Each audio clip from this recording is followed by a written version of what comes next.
Muy buenos días, tardes o noches, gente. Les habla su colega Cires Bloderman, Duque de la Mancha de Catsup, trayéndoles un nuevo video. Esta vez hablándoles acerca de la decadencia del YouTube, el YouTube de antes contra el YouTube de ahora, las diferencias importantes que hay y sobre todo cómo fue que empezó a decaer YouTube conforme avanzaron las décadas. Así que una vez dicho esto, pues comencemos con el video. Si quieren que hable de alguna otra crítica, de algún otro personaje o cualquier cosa, simplemente déjenmelo en los comentarios y con mucho gusto lo comentaré. Así que dicho más, pues comencemos con el video.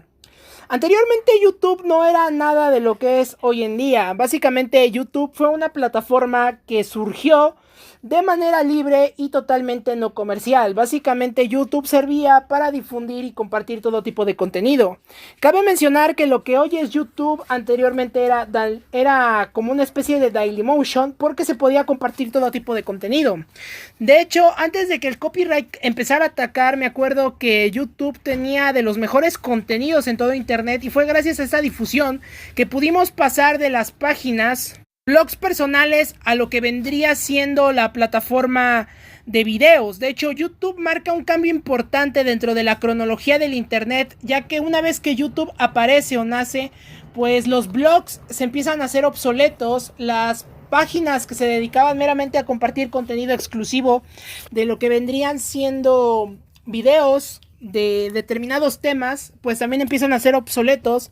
Y como tal, se crea una red global para compartir todo tipo de contenido. Inclusive, gracias a YouTube, un gran mercado, un gran contenido o un gran número de seguidores, o más bien de consumidores de habla hispana, empezaron a interesarse por dicho contenido, ya que empezaban a subir videos y contenidos en español, lo cual marcó el ascenso de la página y empezó a desplazar lo que vendrían siendo los blogs personales, donde se subían podcasts y sobre todo se hacía referencia a la vida personal de cada uno de los individuos que controlaba dicho entorno. Anterior a esto, YouTube todavía tuvo un auge muchísimo más grande en lo que se llamó la era de Loquendo. Anteriormente, los videos que se subían a la plataforma radicaban meramente en lo que vendría siendo contenido post o lo que vendría siendo contenido de grabación, básicamente grabaciones caseras realizadas con videocámaras, que para esa época créanme que era de lo mejor para poder grabar un video. Videos que no tenían muchísimo sentido. Gran parte de los videos o del mercado que abarcaba dicho contenido eran videos americanos. De hecho, la plataforma en ese entonces empezó a impulsar la carrera de algunos de los primeros youtubers americanos, pero eran como simplemente videos mostrando lo que vendría siendo acrobacias, videos de skateboard. Inclusive la plataforma llegó a albergar uno que otro video de contenido gore, y eso era porque no se moderaba demasiado el contenido y sobre todo no tenía los filtros de seguridad o filtros de derecho de autor que en la actualidad la plataforma tiene. Básicamente era una plataforma muy primitiva. Así era algo bastante entretenido y bastante avanzado para dicha época. La era de Loquendo marcó un punto importante en la trascendencia de YouTube, porque gracias a la era de Loquendo muchos youtubers empezaron a surgir. Uno de los más populares aquí en América Latina y en México fue Anticristo. Empezó a hacer videos hablando acerca de temas bastante relevantes y fue de los primeros videocríticos que existieron. De hecho, su fama alcanzó tal punto que llegó a dar conferencias en universidades y sobre todo fue de las primeras víctimas de parte de la censura televisiva, ya que según cuenta la historia, o más bien la historia dice como tal, la primer plataforma que empezó a atacar directamente a su canal pues vendría siendo Televisa, ya que realmente su contenido sí estaba afectando de forma directa. Se podría decir que fue una de las primeras personas que inició la tendencia de ir en contra de la televisión y marcar una forma alternativa de entretenimiento, divulgando lo que vendría siendo los problemas y los puntos de vista personales. Gracias a esto, la tendencia con el Loquendo creció bastante y muchos de los canales populares que conocemos actualmente comenzaron como Loquendo. Por eso no es raro ver que algunos canales que recién comienzan incluso usen Loquendo para después utilizar su voz, ya que Loquendo en sí se podría decir que es la base de principiantes para arrancar en lo que vendría siendo YouTube, en lo que piensan en un contenido más extenso y sobre todo abarcan muchísimos más temas a futuro. Ahora, Otro punto que marcó el ascenso de YouTube también vendrían siendo los creepypastas y las historias libres. De hecho, gracias a muchos creepypastas, leyendas urbanas que se pudieron traducir y que entran dentro de la misma era del Loquendo, muchos de los rumores que antes creíamos eran simples historias de terror actualmente se han confirmado como hechos, así como distintas teorías que han sido traducidas. Se podría decir que en esa época YouTube era de las mejores plataformas con contenido bastante rico y sobre todo bastante abundante. Inclusive se podían llegar hasta ese punto, utilizar canciones que quisiéramos para hacer AMV sin temor de que las tumbaran por copyright. Y es aquí donde inicia la decadencia de YouTube. Dados estos gloriosos años dorados, YouTube se dio cuenta de que tenía ciertas reclamaciones por parte de artistas externos, quienes se llegaron a enterar de esto. Contenido era utilizado ilegalmente y recordemos que en esas épocas uno de los crímenes más grandes era la piratería. Entonces que sus canciones más populares fuesen grabadas, aunque fuesen grabadas con una pésima calidad de audio, pues marcaba cierta molestia para ellos porque estas circulaban bastante rápido en internet, lo que llevó a YouTube a un problema judicial por medio de una demanda que prácticamente era colectiva, motivo por el cual esta demanda se impuso con el hecho de que ciertas canciones fuesen restringidas y de ahí fue donde surgió el contenido de creador original. Básicamente después de que YouTube implementó esta política y actualizó sus normas de comunidad, pues técnicamente YouTube tenía la opción de eliminar ciertos videos o cancelarlos. Es aquí donde también surgió la política de los 3 strikes. Siendo así su contenido y sobre todo restringiendo un poco la libertad creativa de las personas al censurar ciertas canciones. Y es que en esa época era una ruleta rusa poner una canción que te agradase a una canción que estuviese protegida. Sin embargo, esto no afectó tanto a Latinoamérica, pero más que nada a Estados Unidos y algunos de sus principales exponentes. Ahora, otro punto que también marca la decadencia de YouTube es haber eliminado la estrellita. Antes no existía un me gusta como tal, sino que existía una estrellita que era como un me encanta del video. Y eso era algo que a mucha gente le gustaba, pero cuando YouTube eliminó esa estrella, mucha gente se empezó a quejar con la plataforma, ya que pensaban que la manita arriba pues no era lo suficientemente interesante o lo suficientemente especial. Motivo por el cual las personas tuvieron también cierto descontento al ver dicho cambio. Y aunque no fue un cambio bastante relevante porque siempre se cambió un icono por otro, pues realmente molestó a la comunidad porque YouTube ya estaba pasando por esta faceta de cambios que muchos creíamos no iba a llegar. Ahora, en este punto ya es cuando se empiezan a implementar los cambios más drásticos y cuando surge un evento bastante interesante que marca el descontento de muchos usuarios de la plataforma. La implementación de anuncios. Para este punto, YouTube ya se había convertido en una de las páginas comerciales más grandes, empezando a publicitar ciertos anuncios y sobre todo a agregar diferentes anuncios en lo que convenía de la plataforma. Al principio muchas personas se molestaron porque YouTube era la única que recibía las ganancias. Sin embargo, es en este punto cuando YouTube crea el programa de afiliados y también crea el sistema de recompensa. En este punto hubo protestas en Latinoamérica de algunos youtubers que confesaron que jamás entrarían al sistema de socios o de partners porque era como si ellos se vendiesen, ya que en ese entonces ellos hacían videos por amor.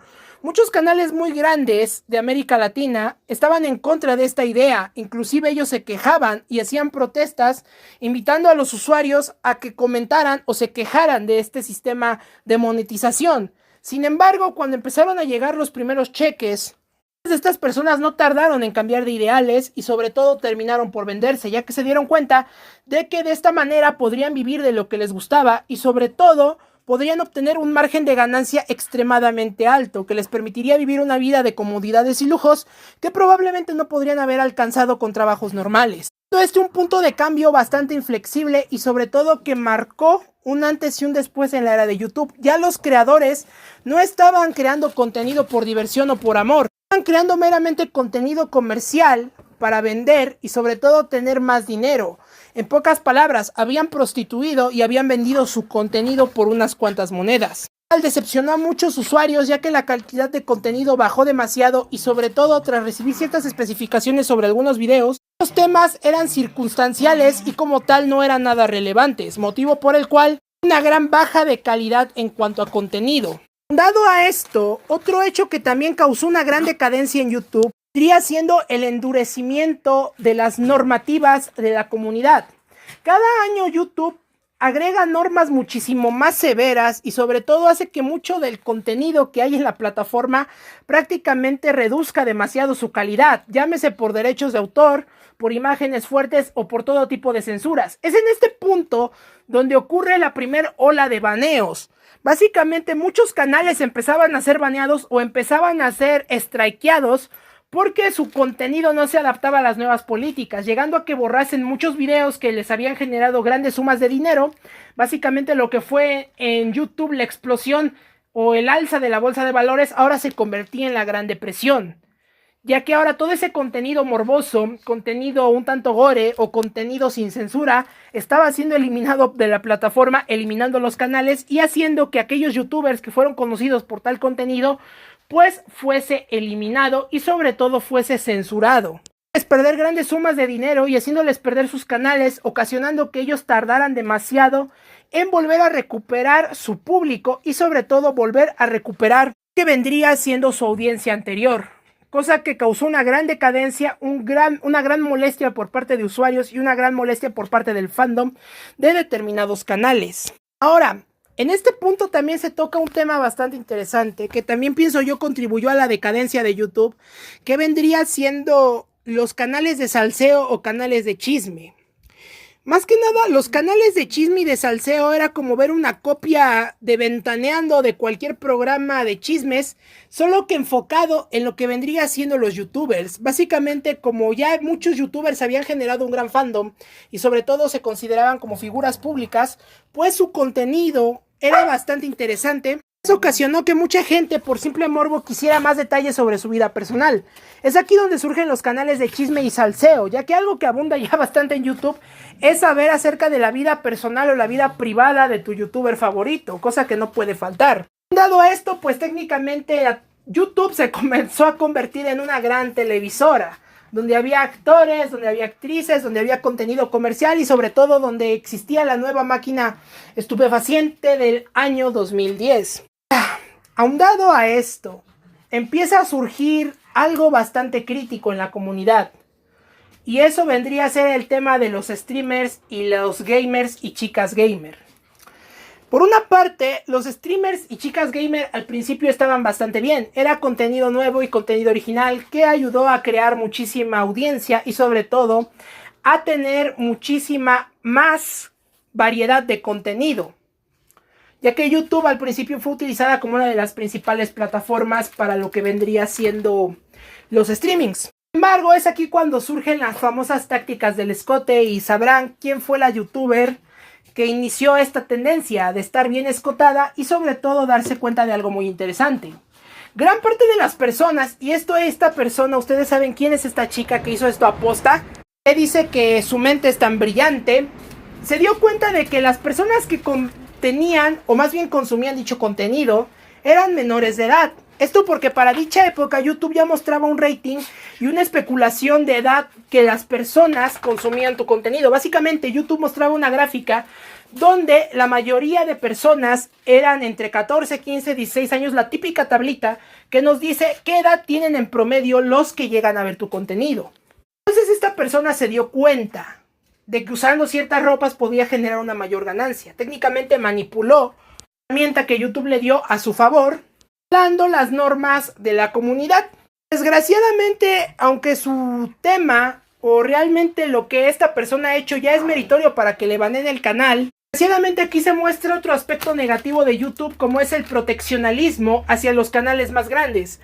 Más del 20% de canales de la plataforma ya deberían de haber sido baneados por diferentes razones, incluyendo más de un strike, ya sea por estafa, por violar las normas del contenido, pero como son canales muy monetizables con un alto número de suscriptores, canales no son baneados porque la misma plataforma sabe que estos canales son una fuente de ingreso muy grande para lo que vendría siendo anuncios y patrocinadores, motivo por el cual no les conviene eliminarlo ni les conviene banearlos, por el simple hecho sería una pérdida sustancial y sobre todo al irse estas personas de la plataforma o dejar su contenido paulatinamente y ir a otra plataforma, YouTube empezaría a decrecer en ciertos países y otras plataformas que tuviesen más libertad de contenido, pues empezarían a incrementar lo que sería público desplazando a YouTube. Por eso es que muchos canales grandes no están baneados, que ya han cometido los 3 strikes o como tal les han anulado uno por brindarles este proteccionalismo hipócrita.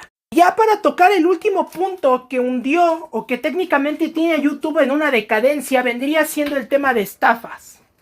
Desgraciadamente YouTube es la plataforma número 2 en estafas a nivel mundial en cuanto a contenido fraudulento, solo desplazado por TikTok.